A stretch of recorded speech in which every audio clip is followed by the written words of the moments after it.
Okay, so you want to run the most powerful institution in 16th century Europe, the Catholic Church. The keys to heaven, 1/10 of everyone's harvest, a third of the land in some places, gold that made kings look poor, and a network of believers stretching from Ireland to Poland and far beyond, every one of them born into your customer base with no way out. You issue the rules, you hold the keys, you set the price of salvation, and nobody can shop around.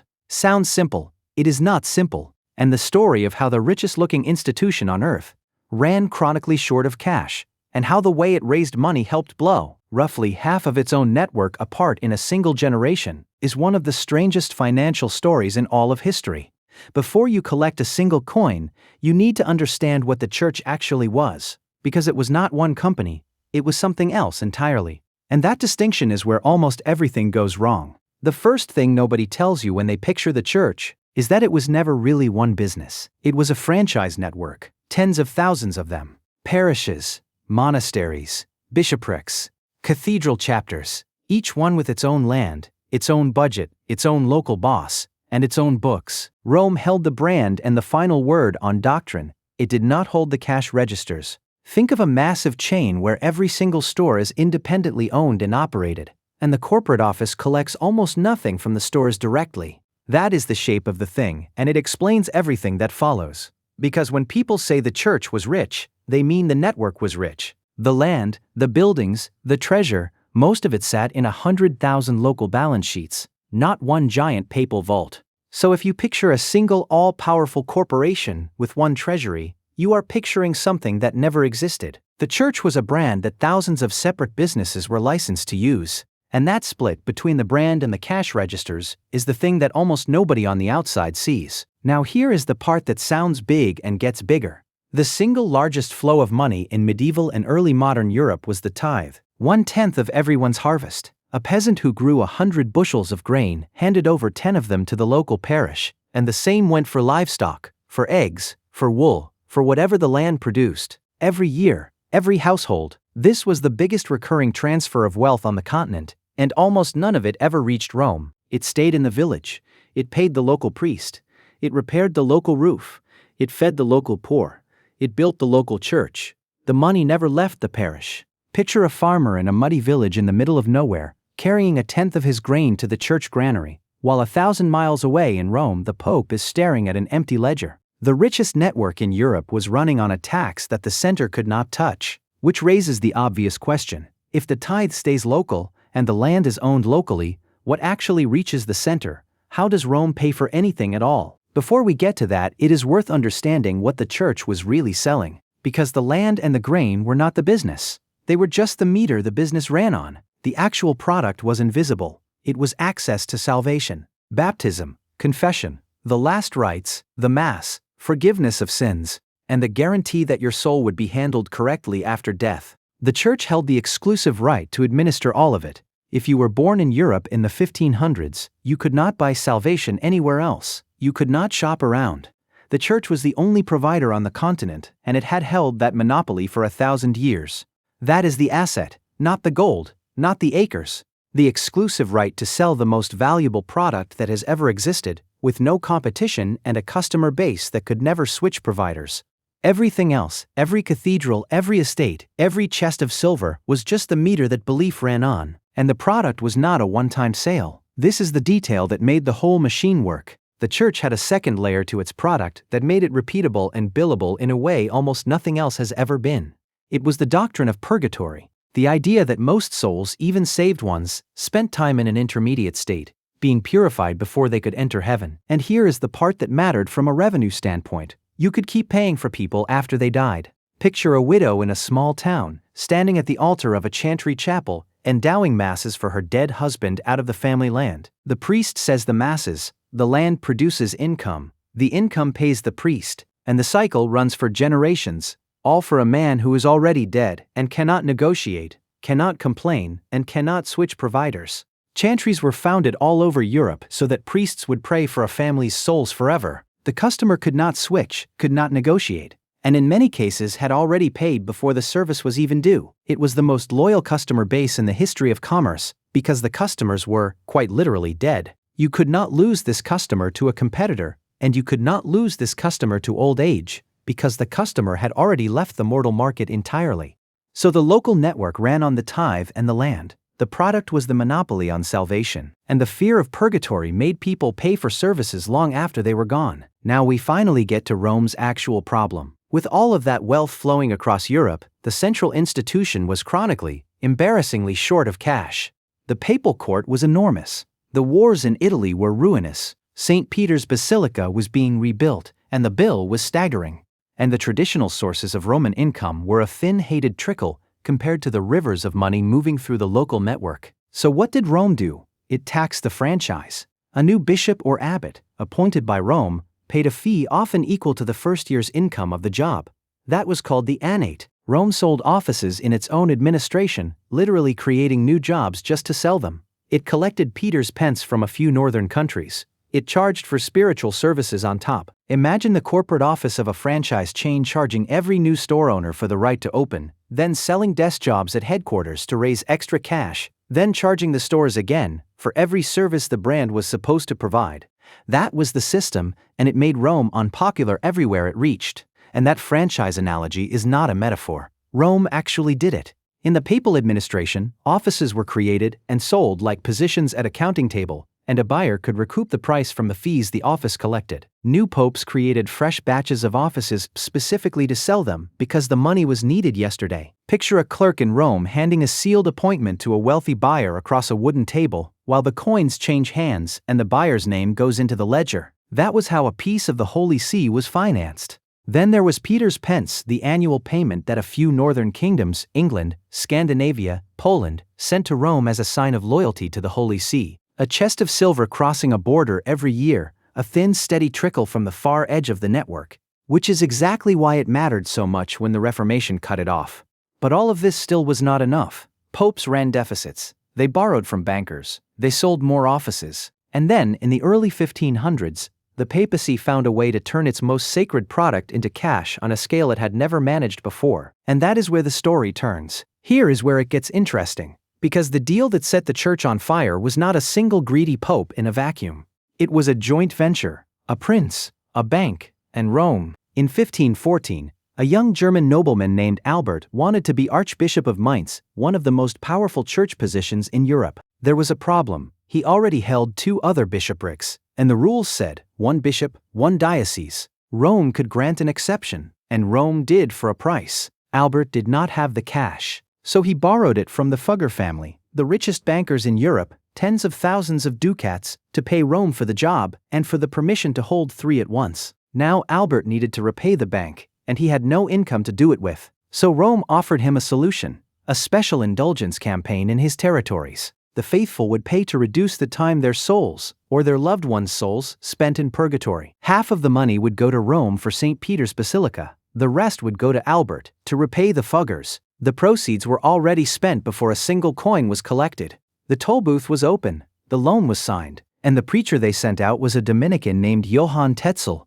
who stood in the town squares with a coffer and sold salvation by the coin, with a rhyme attributed to him that basically said the moment the money clinked, a soul was out of purgatory. Now the thing to understand about this deal is that it was not a scandalous exception, it was the standard model. This is how the institution had been funding its ambitions for years, by selling pieces of its spiritual monopoly to the highest bidder and letting the market do the rest. And for a long time, nobody could do anything about it, because there was nowhere else to go. The customer could not switch providers, until the customer found out he could. In 1517, an Augustinian monk and university professor named Martin Luther nailed a list of complaints to a church door in Wittenberg, and the list was aimed directly at the indulgence machine. 95 theses, not about the building, not about the Pope's lifestyle, about the sale of indulgences, about the idea that you could buy your way out of purgatory. Luther was striking at the revenue model itself, and he knew exactly what he was doing. But here is the question that nobody could answer at the time. Luther was not the first person to criticize the church. Plenty of people had. Why did this protest spread like nothing before it? The answer is a machine that had only existed for a few decades, the printing press. Luther's arguments were printed, translated into German, and distributed by the thousands. Pamphlets that cost almost nothing and could be read aloud in any tavern in Europe. And the message, reduced to its economic essence, was devastating. Salvation is free. You do not need to pay anyone. You do not need the toll booth. Faith alone is enough.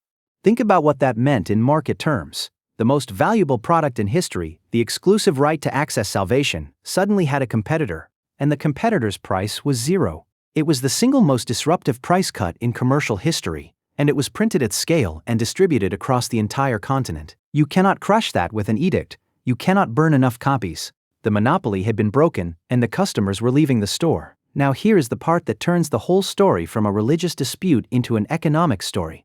The rulers of Europe had every incentive to let it happen, and in many cases to help. Think about what a king or a prince stood to gain. If he broke with Rome, he kept the tithes that used to flow to the local church, which was now his church. He seized the land, the monasteries, the treasure. He stopped paying annates to Rome. He stopped paying Peter's pence.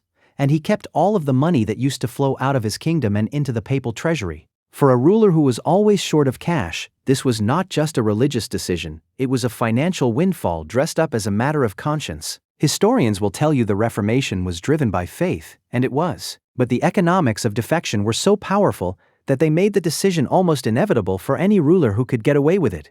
England is the cleanest proof of the stakes. In the 1530s, King Henry VIII broke with Rome, for reasons that were partly personal, partly political, and partly a matter of money and control. But the part that matters for this story is what happened next. Henry ordered a survey of every piece of church property in England, a document called the Valor Ecclesiasticus. They counted the monasteries, the abbeys, the land, the income, and then, between 1536 and 1540, he dissolved them. The monks were sent away, the gold and the silver plate were seized, the land was sold off or granted to his supporters. And here is the number that shows you what was really at stake. The annual income of the monasteries at the time of the dissolution was roughly £150,000 to £200,000 a year. The entire annual revenue of the English crown was somewhere around £100,000 to £120,000.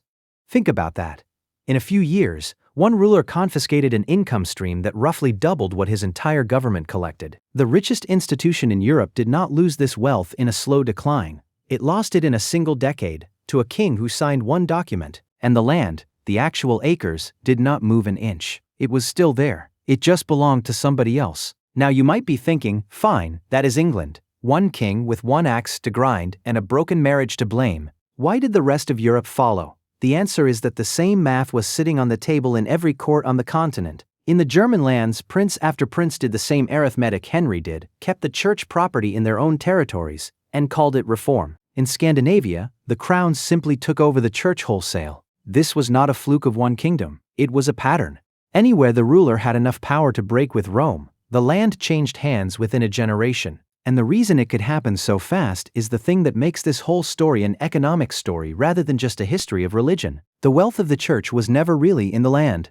The wealth was in the trust that made people hand the land over, and pay the tithe, and buy the indulgences, and endow the masses. When that trust broke, the treasure did not protect the institution. It just became something to take. So now the question is the obvious one. How did the Catholic Church survive at all? Because by the end of the century, roughly half of Europe's land and population had left the network. England gone, Germany half gone, Scandinavia gone, the Netherlands gone. A third of the network, gone in a generation, taking its tithes and its land with it. And Rome did not collapse. It adapted. And this is the part of the story that most people never hear, because it is not as dramatic as the gold and the reformers. The church did two things, and the first one sounds almost like something a failing company would refuse to do. It fixed the product. At the Council of Trent, which ran from 1545 to 1563, the church banned the sale of indulgences outright. Think about that for a second. The single most profitable mechanism in its revenue model, banned by the institution that invented it. It was the equivalent of a company killing its best-selling product on purpose, because the product had become the thing destroying the brand. And they did not stop there. Trent ordered that priests actually be trained, that seminaries be built, that bishops live in their dioceses, that the worst abuses stop. Then Rome sent out a new kind of order, most famously the Jesuits, founded by Ignatius of Loyola, and approved by the Pope in 1540. These were not monks hiding in abbeys, they were educators, preachers, missionaries, organized like an army and absolutely loyal to the Pope. Picture a Jesuit standing in a classroom in a city that had almost gone Protestant, teaching boys to read and argue, rebuilding the trust that the indulgence salesman had burned one sermon at a time. The message was simple. We will not discount the product. We will fix the product, and we will sell it better. And second, and this is the part that people almost never think about, the church changed who it taxed. Rome could no longer count on Europe's believers, so it started running its own territory like a state. The Papal States, the strip of land across central Italy that the popes had controlled for centuries, suddenly became the financial engine. And here is the counterintuitive detail hiding inside that shift. The richest-looking institution in history, the one that once collected money from every corner of Europe, ended the century living like a mid-sized Italian state, taxing its own farms and its own cities and its own ports, because the thing that had made it rich could no longer be taxed the way it used to be. The numbers tell the story. The papal treasury's income from its own territory grew from roughly 330,000 silver scudi in 1526 to over 1 million scudi by 1599. Rome turned its own land into a cash machine. It raised taxes on grain and wine. It sold offices by the dozen, the same offices that had once been a stopgap, now a pillar. It even created one of the first sovereign debt markets in Europe, the Monte, selling interest-bearing annuities to investors in the 1520s. Imagine a line of Roman investors buying pieces of the Pope's debt, like buying a government bond today, because the Pope's credit was now better than the Pope's theology. The treasure was gone, or sitting in the king's vaults across the water. The institution survived anyway, which tells you everything about what the treasure was actually worth. And that is the detail that ties the whole century together. The thing everyone pointed to as the church's strength, the gold, the cathedrals, the estates, was never the thing that held the system together. It was the visible signal of a power that lived somewhere else entirely. The treasure was a mirror. It showed how much people trusted the keys. When the trust cracked, the mirror was the first thing the rulers reached for. So, does running the Catholic Church in the 1500s actually work as a business? The honest answer depends entirely on which century you are standing in, and the gap between the two outcomes is enormous. In the good outcome, you own the only provider of salvation in Europe. The tithe flows into 100,000 local treasuries. The land generates steady income forever. The fear of purgatory keeps the customers paying long after they are gone. And the monopoly keeps the price high, because there is nowhere else to go. That is the model that made the church the richest institution in the history of the continent. But here is the structural truth underneath the whole thing. The entire machine depended on one invisible condition staying true: the belief that the church held the keys, that it controlled access to the afterlife. The moment a competitor appeared selling the same product for free, and the moment rulers realized they could seize the treasure without consequences, the wealth collapsed in a decade. The land did not change, the buildings did not change, the gold did not change, only the trust changed, and that was the entire business. The keys were never made of gold. The treasure was the symptom, and the trust was the asset. If you want to know why the church still exists while the gold sits scattered across the museums and the vaults of a dozen countries, that is the answer. An institution that sells a product people cannot live without will always find a way to keep selling it. The widow at the chantry chapel, the farmer with his grain, the investor with his bond, the king with his seized gold, they were all paying for the same thing: not a building, not a tax, a door. And they were paying for the key. The church did not own the door, it just owned the lock. And as long as people believed the lock was real, the church never needed the gold at all.